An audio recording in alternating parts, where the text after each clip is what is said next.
What's up, everybody? Welcome to Biowash 3 Raw TV. I literally just got back in for my second cardio session tonight. Erin's been called back into the hospital again. She's actually been working a lot of hours. The hospital's actually been pretty crazy there. And while I was on my walk, I thought about something. I was like, this makes a good video. So that's what this video is about. So there's this thing inside each one of us. And it's definitely a place that we can go. We can dig down deep. And it's not in our bodies. It's in our minds. And it's something that many of you may know about, but you don't know how to access. You're not sure. You don't realize that you're accessing it when you need to access it. But once you learn it's there and learn how to access it, you can call upon it anytime like that. And I know I do this a lot lately, but for some reason, instantly, that is like the symbol of instant, right? What the fuck is that outside? Oh, a giant trash truck. What the fuck's going on out there? Maybe they collect the trash late at night, whatever. ADD will do that to you guys. So anyways, and I'm back from my walk, so I'm very kind of amped up. I feel good after a walk. So I had a meal about 2 hours before I went for the walk, and I was like, I kind of want to wait, but it was like 2 hours after. I still was kind of feeling a little sluggish from eating. Like I just kind of digested my food. I was like, fuck it, I got to go. So as I started to walk, I noticed I started to feel better, right? As I'm feeling better, like I wasn't like fucking running or anything, but I'm doing my walk. It's a pretty good pace. I'm breathing heavy. I'm sweating even though it's cold outside. I'm feeling better and better during this walk. Like my endorphins are going up, my body's digesting better even though I'm moving, and I'm feeling better and better. Now, I get to the point where I'm down on my walk, I turn around, I come back the opposite way, and I'm like focused, and this thing is going by fast. It's like it was an easy cardio session, right? And I turn the corner to come back home, and I go, man, I'm so focused right now.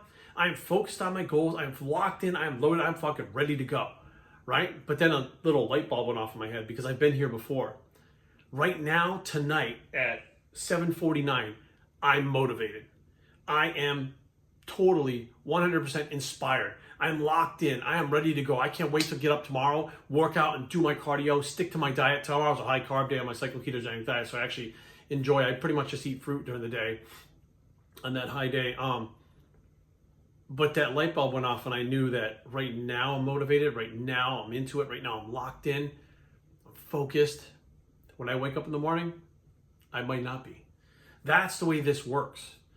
You'll be like good to go for a couple of days, then a couple of days you're down, maybe a week you're down, then you like kind of get back into it, talk yourself back into it, or a friend calls you up and says, hey man, you stick it to your stuff. You're like, oh, well, and they get you more motivated, you get back into it, then you're really motivated a lot to, okay, I'm good to go now, I'm good, I can make my goals, and a couple of days later, you're kind of waning from those goals and you're not as motivated and you're like, fuck, what happened? I was so motivated 2 days ago.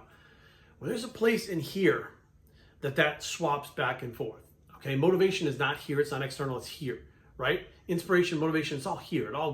It once it combines together with your thoughts and your goals and stuff like that, motivation causes an outward expression of energy, focus, enjoyment, enhancement, right? That's what happens to your body. Well, why does it come and go, right? External factors make it come and go. Maybe internal factors make it come and go depending on where you're feeling up one day, down another. That's very normal for most people.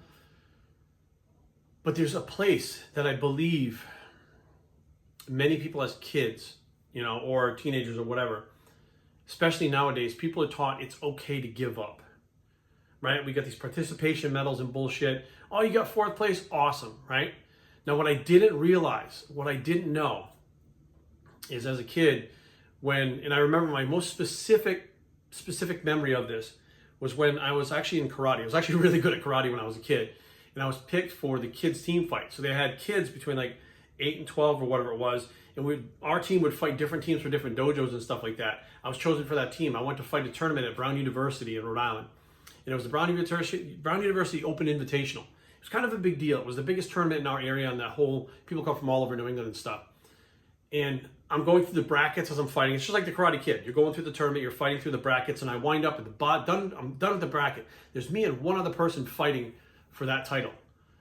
And I step up there, and it is actually one of my friends from the dojo. Somebody who I actually train with, who I fight with and spar with frequently. A friend of mine, I knew him, Alan White. And I square up, and they put the little thing on your belt, and I square up, and they say, all right, fight. And I come in, and I'm starting to fucking freak out because I'm like, this is for first place. Alan's my friend. I really can't. Those other kids were from other schools. I went at them. I was aggressive. I couldn't be aggressive to my friend. And I lost. And I went home, and it was my first trophy that I ever won on my own. That wasn't a team thing. And And I run in the door and I show my dad, I was like, look, I got second place. And he was like, wow, you're like second place, right? And he goes, oh, who beat you? Who got first? I mean, they must have been really good. And I said, he had no idea. I said, oh, it was Alan White. He goes, from the karate school? I said, yeah. He goes, you beat him every week. How did he beat you, right? And it took the wind out of my sails, and it crushed me. It really did. But my dad almost made it seem like if you beat him all the time, what happened? No, he didn't mean it like to where it was bad or negative that I didn't beat him. But he wanted me to dig down deep and find out why I'm able to beat him on a weekly occurrence. And when we get to this tournament, I choked. And I think he knew technically it was in my head and it wasn't physically and it wasn't my abilities. In my head, I choked. I gave up because I was fighting my friend. Even though it was a sport, I couldn't separate the two, so it was mental. And it took me a long time to realize that you can either win, lose, be successful, or fail due to your mentality. Like it's your mental well-being. Like it really is all mental. So if you get up in the morning and you don't feel it like tomorrow, I might get up tomorrow and be like, oh man, I don't. Well, there's one thing that I know that I do, and I always do that, is I find that place here to just get up and fucking do it. I don't fucking sit around and piss and moan about it. I don't fucking stay in bed. I get my ass up and I go start my day. And whatever it is I gotta do, I go fucking do. And what I do is at that very moment, I go, okay, all right, I'm gonna work out now in the house. And I'm like, okay, I gotta focus. I put a little bit of music on. I sit there and I try to get everything I can out of every fucking rep. And I squeeze and I fucking squeeze. And I try to go to failure in every fucking rep with the workout here. And then I'm done. And I move on to the next exercise. I'm fucking squeezing. I'm trying like a motherfucker. And then I'm done. I go do my cardio. And I may or may not be into it, but I'm fucking going to do it anyways. When all is said and done, I feel better about myself because I know my mind made my body do something that it didn't want to do. Why? I don't know. Now, David Goggins, I don't know if you guys know him. Many of you may, many may not. David Goggins was a Navy SEAL who, his story is amazing. Anyway, David Goggins, look him up. He's a Navy SEAL and an Airborne Army Ranger. He's 2 Special Forces units. He is like the success story. He's like Tom Brady. It's an extreme success story. And one of the things that you learn by following him, watching him, and listening to his rants, I guess you would call them, is that when your body gives up or you're about, like you've got nothing left, you're like, I am fucking done. I am spent. I have nothing left. You have up to 40% more in you because your fucking brain is what's giving up. It's not your fucking body that's breaking down. Your brain is giving up. Your brain is like, I've had enough. I'm tired. I don't want to do it. If you can tap into that place in your brain, you can make your body do so much more, 40% more. And I don't mean lifting 40% more weight, but they're talking about like if you're fucking running and you're fucking done, they know you can do fucking way more. That's what the Navy SEALs will get out of you. That's what the Airborne Rangers will get out of you. They will get that out of you because it's a necessity in battle to be able to call on those reserves to be able to do that. Well, here's the deal. We're not all Special Forces. We're not all Navy SEALs. And some of us Gravy SEALs. But anyways, but we all have that ability to be able to tap into that. We all have that in us. Now, my way of tapping into it was just different. Obviously, I wasn't in the service, but I had a father who kind of ushered it in. And then I realized some days I was doing better than others. And what would that be? Some days I could psych myself up to go to the gym. Some days I didn't feel like going. Like it was this battle, and I realized the battle wasn't physical. My body follows my body. The body follows the mind, right? Yeah, my body follows the body. The body follows the mind, right? So if your mind is right, you can get your mind there, your body will follow, right? It's just that simple. I mean, even physically, your body follows your head. If you throw your head forward, you're going to fucking fall on the floor. When you go to do a backflip, and I can't do a backflip, you go up, the first thing that goes up and back is your head. Your body follows your head. Your body always follows your head or your mind, right? So keep that in mind. No pun intended. But the bottom line is I understood when I was walking that there are going to be days I'm not motivated. There'll be days today like I'm jacked. I am motivated. I'm fucking ready to go. I don't know why. Couldn't tell you. I think it's just, today is just, that's where I'm at. I don't know. I slept enough. Erin was home all day. She finally got called in. It was a good day. I took Brady for my first cardio walk, which he loves doing that now. I walk him for a half an hour outside, which he goes fucking crazy. He loves it. Like I just had a good day.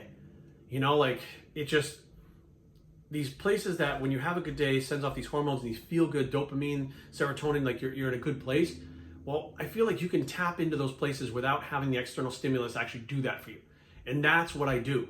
Contest prep will teach you that also. And I think that's really where I developed a good sense of being able to apply it. Because there were days that I was so motivated in prep, I'd go to bed and be like, oh, I can't fucking wait to do cardio in the morning. Like I'm fucking so pumped. I'm so close to the fucking goal. I'm 4 weeks out. I'm fucking revved. And then I get up in the morning, I'm like, fuck this. Like, I'm going to fucking quit this show. I'm going to go to fucking Burger King. Fuck all this shit. Like, that's where you would go. But you go, Nope. And then you fucking wrap your head around it and you get up and you go fucking do your cardio, right? And when you're done with your cardio, you're glad you did it. You're glad you didn't give up. So you learn. As long as you go to that place where you force yourself to do something that you don't really want to do, the benefits outweigh the work. It actually is much more rewarding when you're done with that and you force yourself to do it. You're like, fuck, I actually did it. Then you teach yourself that you can do it. And now you know you can do it. Now there's no excuse to do it again and again and again and again and keep going. That's where it's all at. It's here, guys. Like everything that is here starts, well, that actually is getting more ripped, huh? Holy shit. Everything that's here is here. It all starts here. So I think that a lot of what I'm going to be doing from now on has to do with this, guys. Has to do with right here, because if you can get right here, you can get right here, right? And I have tons of workout videos up there. I have tons of nutrition videos. I have given you guys just about everything I possibly can. And just about everything anybody possibly can, with almost 3,000 videos on this channel, hitting every topic, even things people don't want to cover, like drugs and things like that. I mean, you name it, it's on this channel. But that mental aspect that has served me so well over the years, that got me through heroin addiction, got me through the deaths in the family. I mean, it has literally gotten me to the point where I honestly feel that mentally I'm stronger now than I have ever been in my entire life from all the shit that I went through. Like, it's actually conditioned my mind and built my mind, and I could turn it on and turn it off. Here, I'm snapping again, at will. And I've learned to do that through contest prepping and doing it over and over again. I mean, 20 years of contest prep for bodybuilding, and then 3 or 4 years of physique prep.